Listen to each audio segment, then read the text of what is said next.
Oh my goodness, everybody. Trying to go live again on Facebook.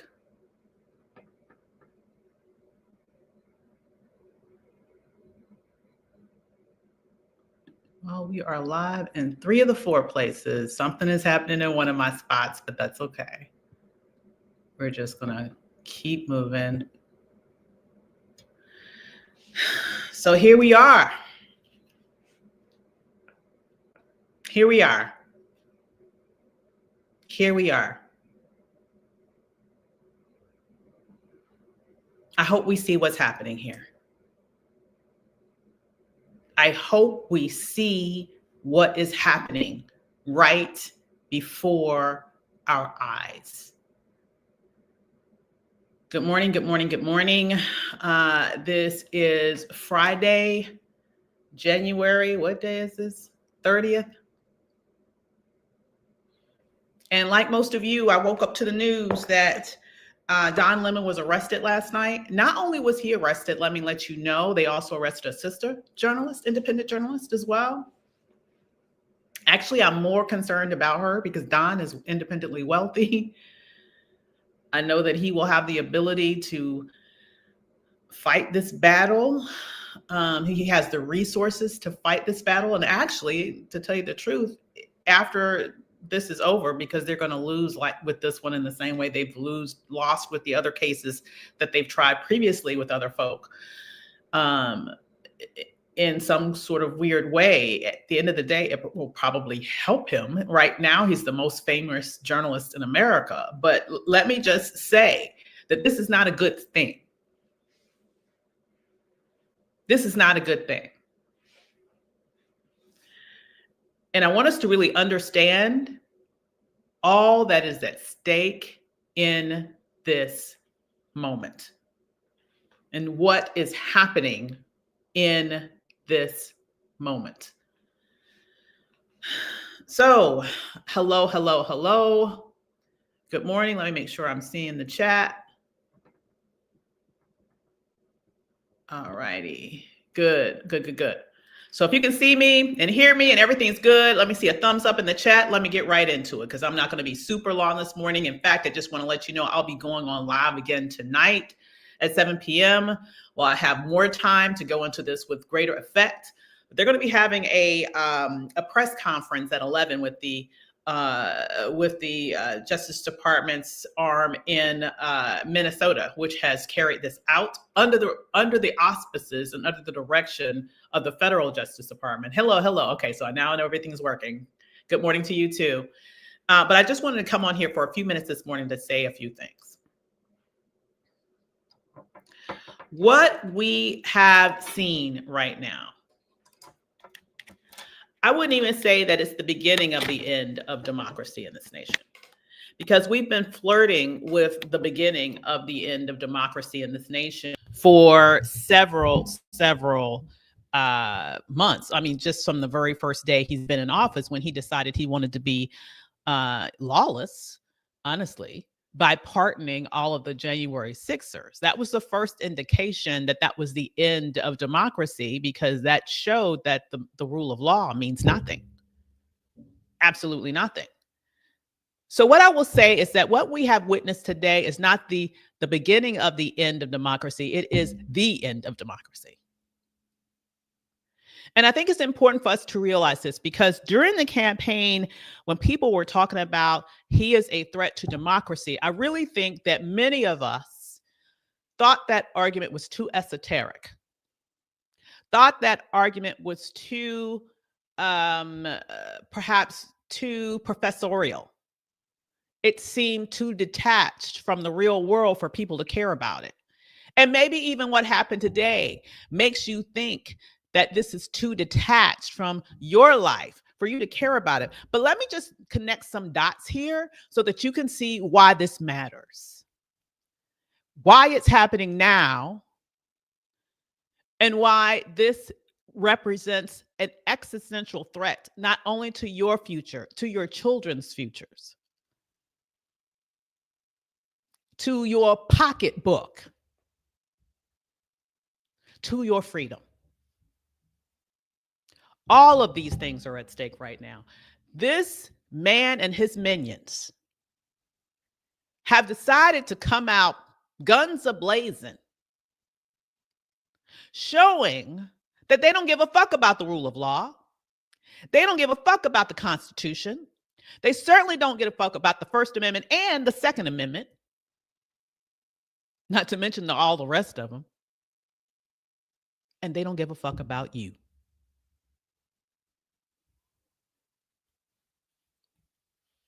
Let's be very clear on that. Inglewood, California's in the house. How you doing, Inglewood? Good morning. Good morning.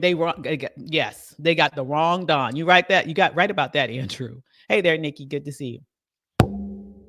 Let me just say this. Excuse me. I want to draw a straight line between a few things that have happened just in the last couple of days.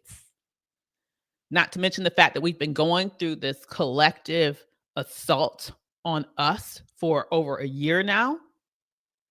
But just pull together things that have happened just in the last couple of days. So now, last night, they arrested Don Lemon. They also arrested a sister. I'm blanking on her name. I should have pulled it up before I went on, but I just wanted to go on really quick before this press conference so I can get a few words in.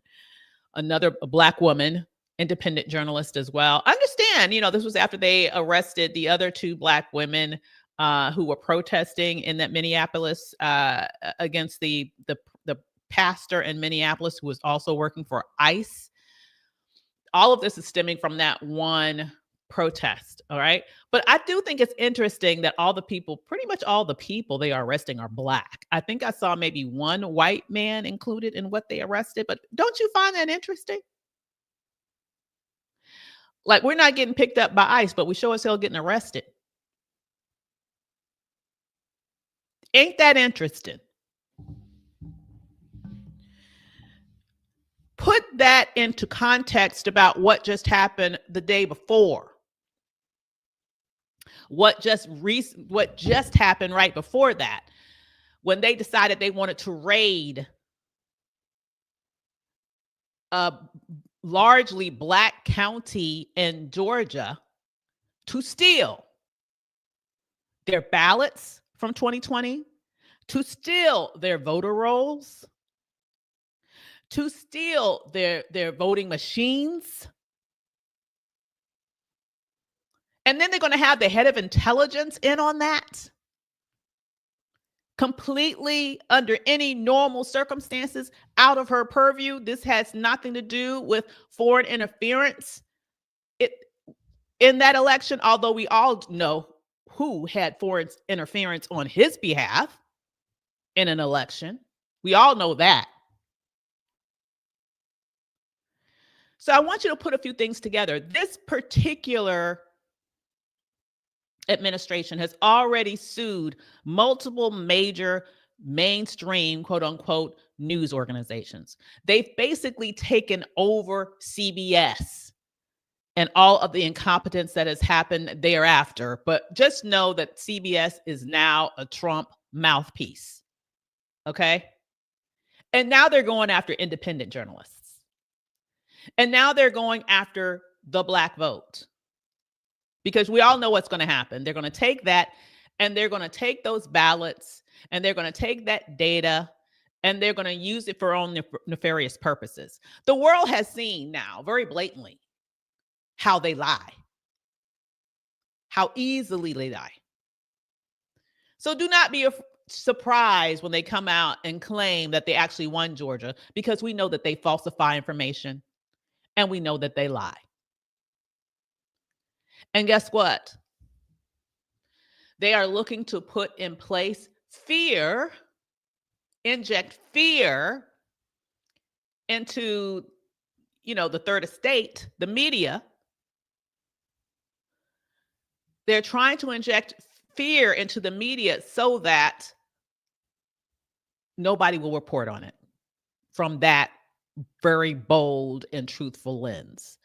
They're trying to inject fear in the hearts of journalists so that they can continue to do whatever the fuck they want to do, and they won't be called out on it. I have been, I know for a lot of you, I'm new to you. I've gained this year a lot of new followers. Let me just tell you a little bit about me and my background and why I'm doing this work and why you'll see more of me doing this work. The bottom line is I have a very long and very significant background in policy and politics. I have a PhD actually in government and politics. I worked for many years in the Washington, D.C. think tank realm. I've testified on Capitol Hill before. I have worked with actual legislators before. I have worked and, in fact, headed a major nonprofit that's focused on Black women for many years prior to starting my own business in a different realm.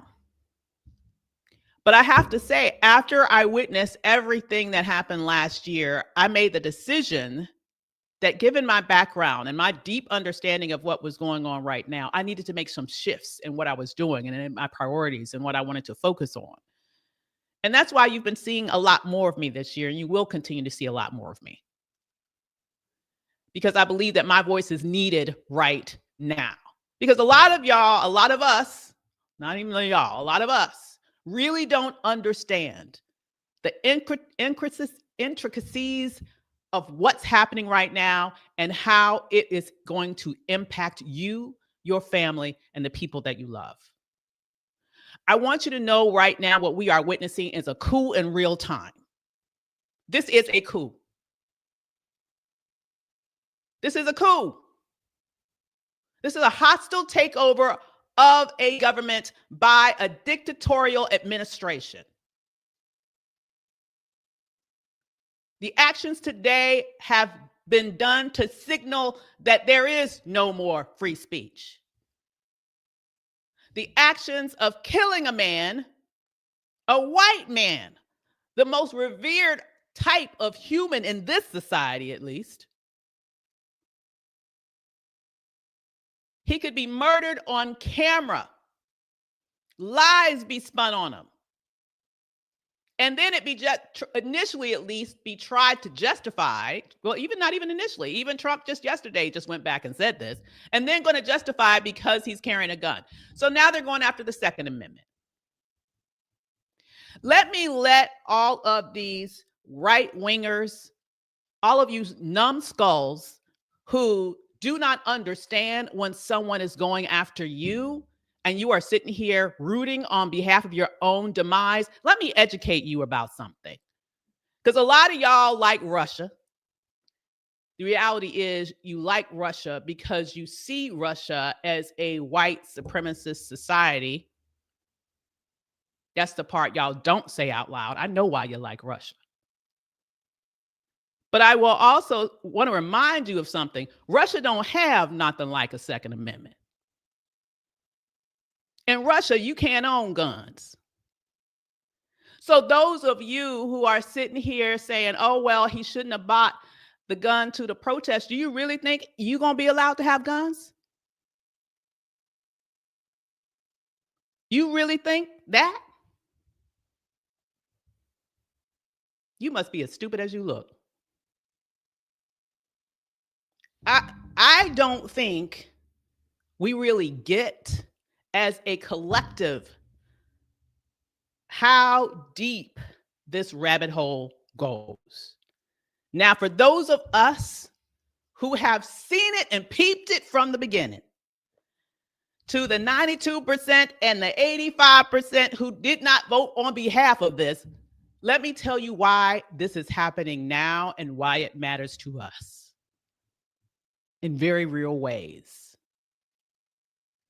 Here's what I want you to understand.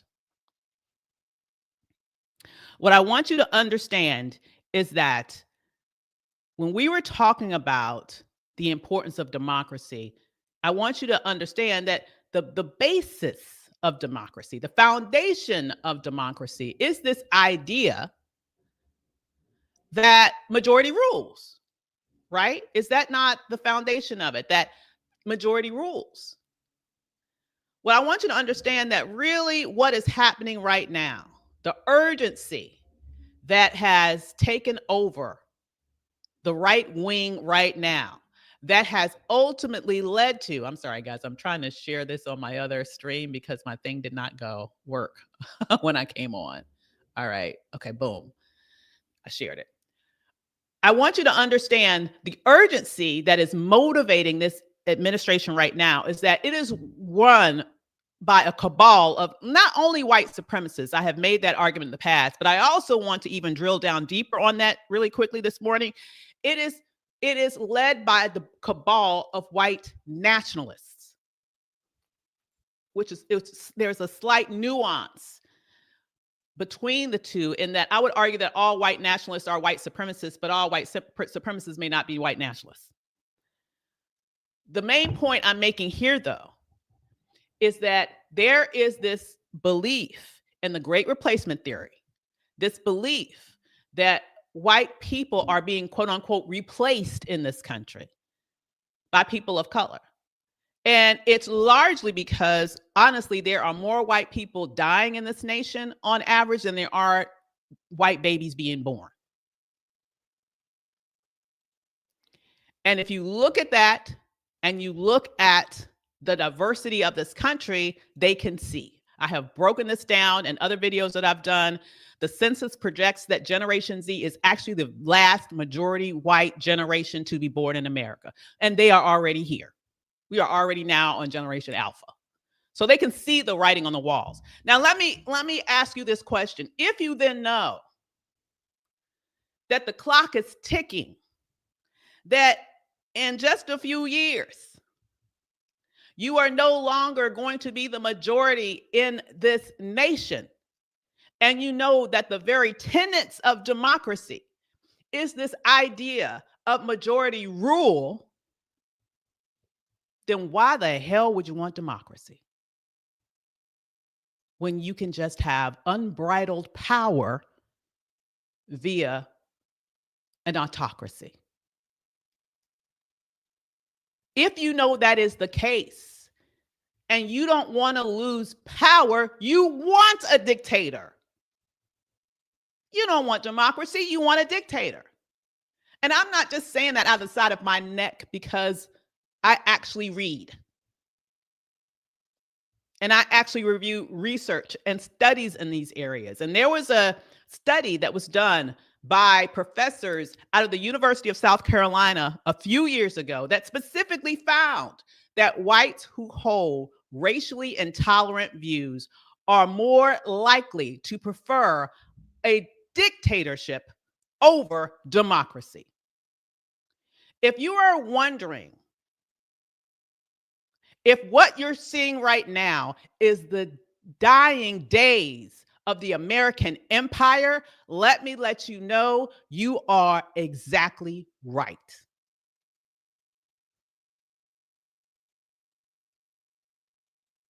You are exactly right. This man is torpedoing our economy. And to the degree that those at the top have been benefiting, let me just say there are hiccups that are coming that are even hurting them. Continuing on this route is going to lead to the devaluation of the dollar. Well, it's already devaluing. So I want you to know he is in a position where as long as he's okay and his little nest of peers, of oligarchs are okay, then that's all he cares about. So know what we are seeing now, if we just sit down and do nothing, is the death of this democracy. And democracy matters because just at the moment, when people of color collectively are on the verge of being the majority of this nation, guess what? You have this dying majority, literally and figuratively, pulling out every unethical and illegal rule in the book in order to maintain power. And they know they can't maintain it via democracy. This is why this is a coup. This is why this is a coup that is taking us in the direction of autocracy, and to make it just very plain clear, a dictatorship.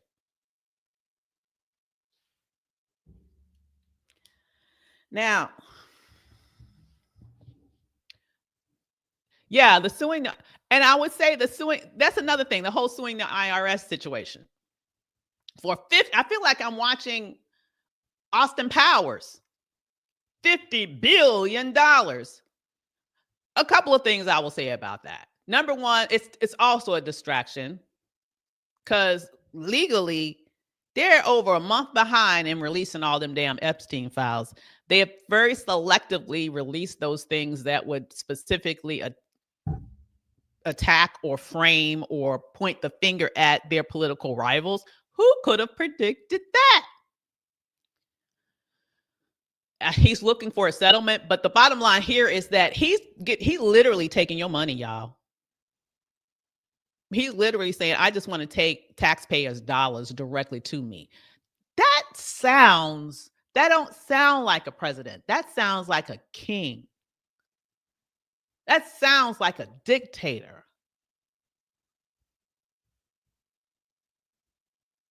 I want you to understand what is at stake here. Now, I'm going to say this, and then I'm going to go. I will be back at 7 o'clock tonight to go into more in depth with this.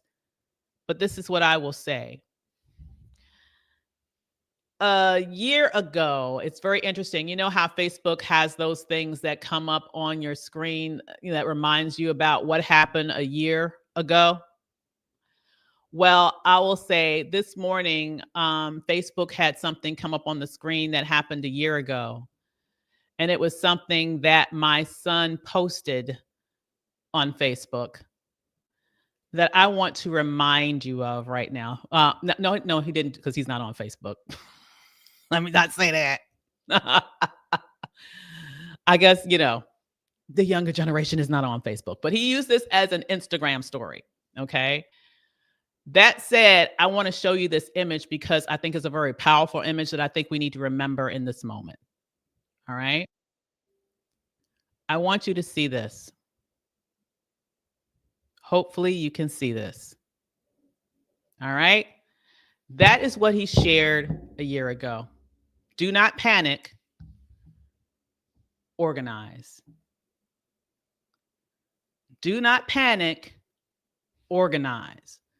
What I love about that, look at the visual of it.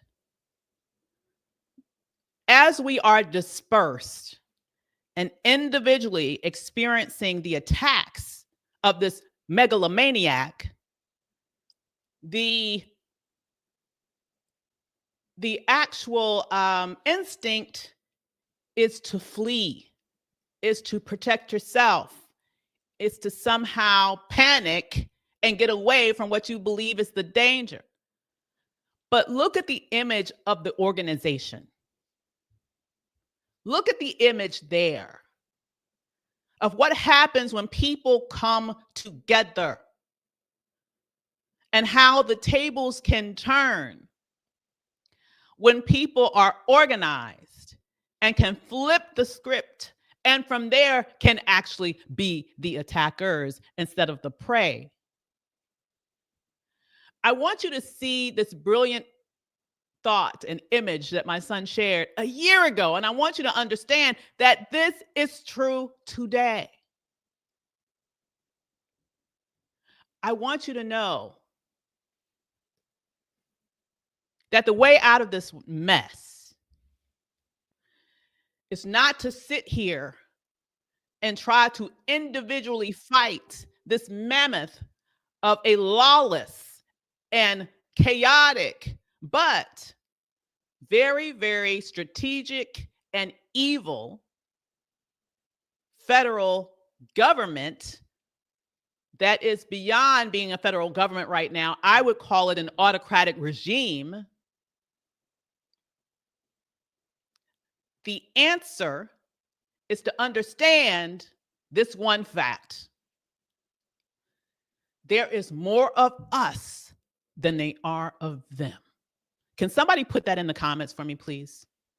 There are more of us than there are of them. Just look at the little minor victory that was had the other day. The entire reason why there is a change in leadership in terms of the ICE enforcement in Minneapolis right now is because of what?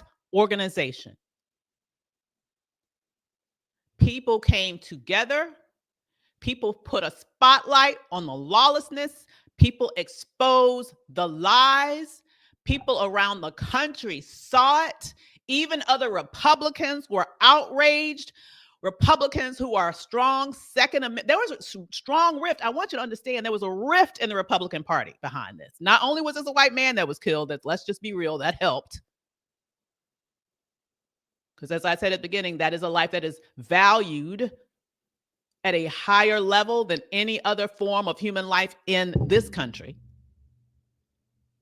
But it was done to a man who actually was exercising his Second Amendment rights by lawfully owning a gun, and who the world could see they lied on. You even had Republicans that were peeling away. Strong Second Amendment Republicans who were saying, now, wait a minute. Are you trying to say we can't have our Second Amendment rights? It's because of that you had this change. Now, we will have to see how substantive this change is in terms of practice. I watched the actual press conference the other day. We'll see. But the point is, if there were not the pressure on this administration, that would have never happened. It is time to be very clear about the fact that we are stronger together, acting as a unit. And at the end of the day, even beyond this, even politically, I want you all to be very clear. This man, let me see if I can find it here. And it's going to be less than that in a few minutes. But let me also pull up. This man has a 38% approval rating.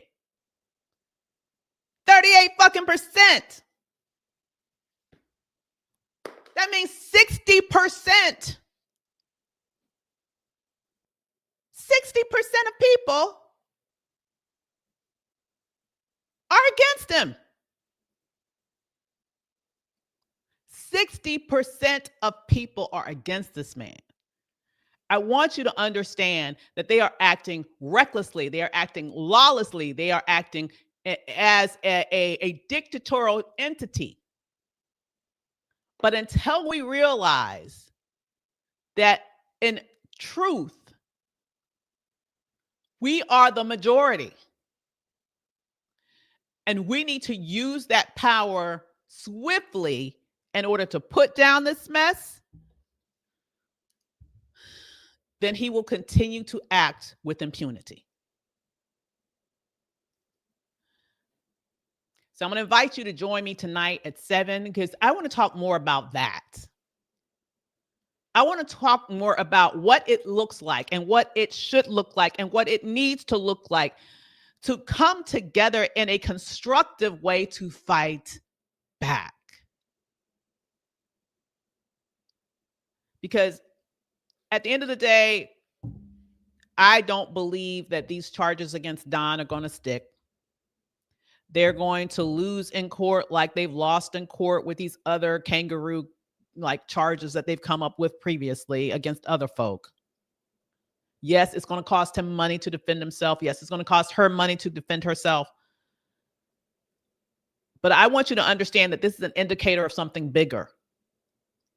I'm sure they know they're not going to win, but they are doing this for intimidation purposes. They are doing this to implant fear in our media institutions so they will not be challenged as they do things that are even worse. Do you see what's happening here? Do you see what's happening here?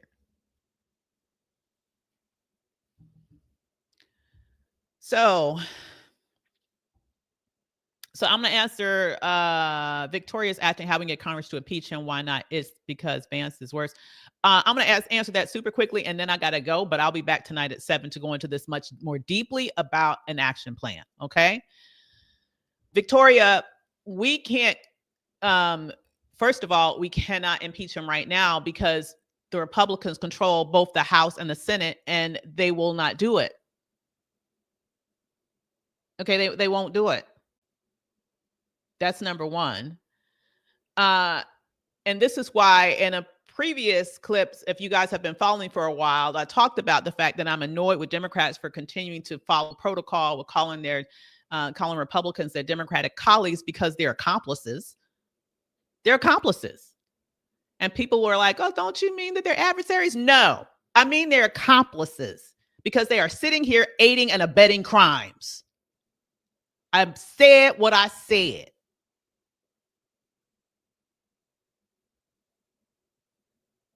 So no, I would not expect the Republican Party to do anything to stop this.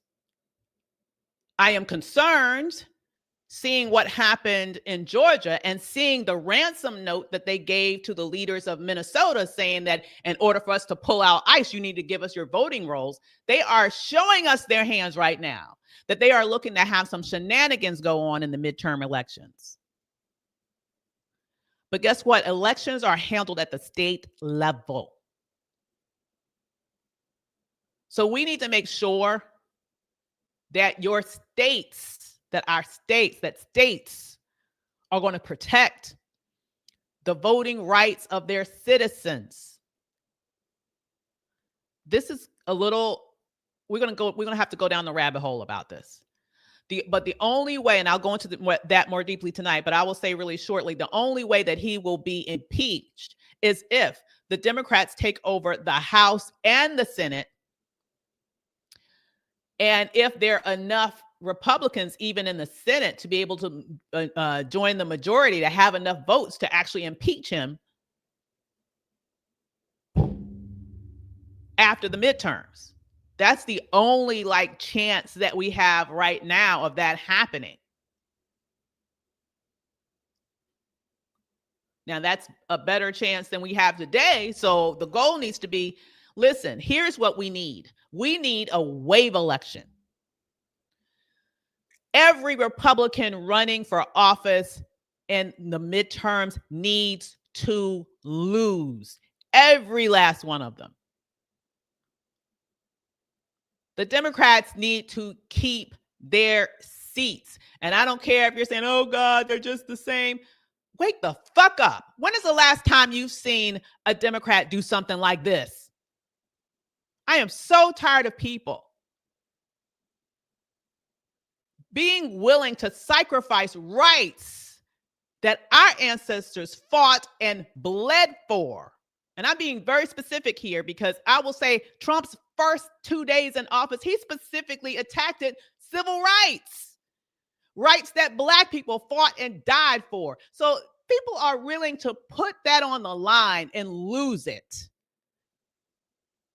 because you aren't happy about having a perfect choice. Grow the fuck up.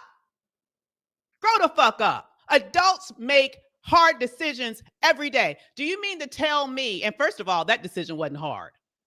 Let's just be clear. The decision between Kamala Harris and Donald Trump was easy. So if you are too dense to realize the threat that this man posed, I even wonder, how the fuck do you even get up and tie your shoes every day? Are you mentally all there? I just don't even get it. It wasn't even a hard decision. But if you're one of these people that are saying, well, she should have done this or she should have done that, well, congratulations, you fucked us all. And half of y'all thought you were going to be okay anyway. Some of y'all thought, well, we can survive 4 more years of him.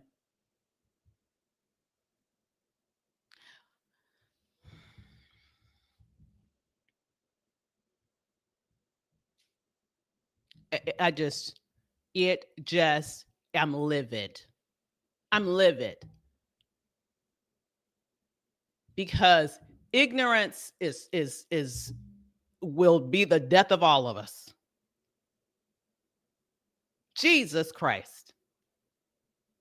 I can't even with the stupidity. The levels of stupidity is astounding. You know, ignorance is one thing. It just means you don't know. But there are points where people know and they just make stupid ass decisions. And this is an example of that. So I will say this. I think in terms of your question about J.D. Vance, my theory on that is that J.D. Vance goes where the political winds will benefit him. It wasn't so long ago that J.D. Vance was saying that Donald Trump was a modern day version of Hitler. Google it. He said it. It's true.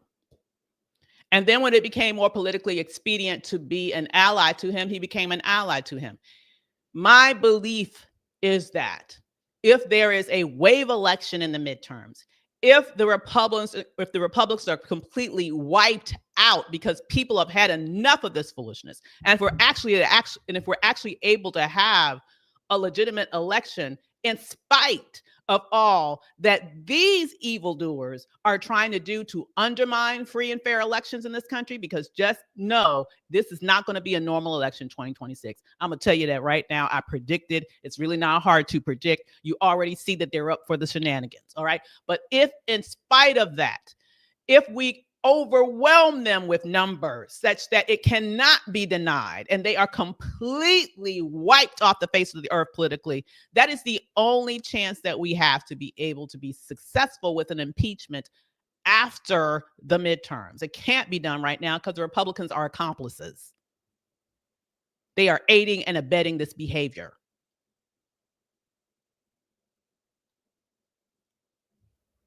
And if we're able to do that, and J.D. Vance rises in power, he will have just witnessed the deep humiliation that the Republican Party has been subjected to. And because the only person that J.D. Vance cares about is J.D. Vance, ask his poor little wife that he embarrasses at every given moment. Because the only person he cares about is him, he's going to want to win another election, which means he's going to have to moderate. He's going to have to move back towards the center, because he will see that to continue going down that road will lead to the same fate that his predecessor just felt. They have to be mollywopped in the midterms. Do you hear me? Do you hear me? Now, with that said, as I mentioned, I will be back on here tonight at 7. I will go into more details then. But I will say right now that democracy has fallen. This is no longer a democratic system. To have it now, we'll have to fight for it. And my question to you is, are you willing to do that? Are you willing to do what you can do in order to protect not only your future, but your children's future and your children's children's future?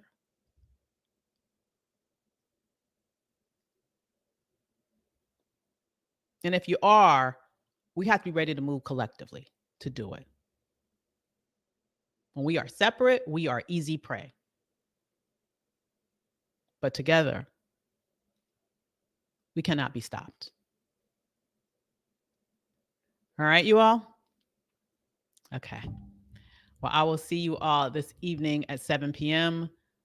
Until then, take care of yourself. In the meantime, also just while I have you on here, I'll just lay some very little things. Keep food and water on you at all times. Understand that the Second Amendment goes in your favor too. Be prepared.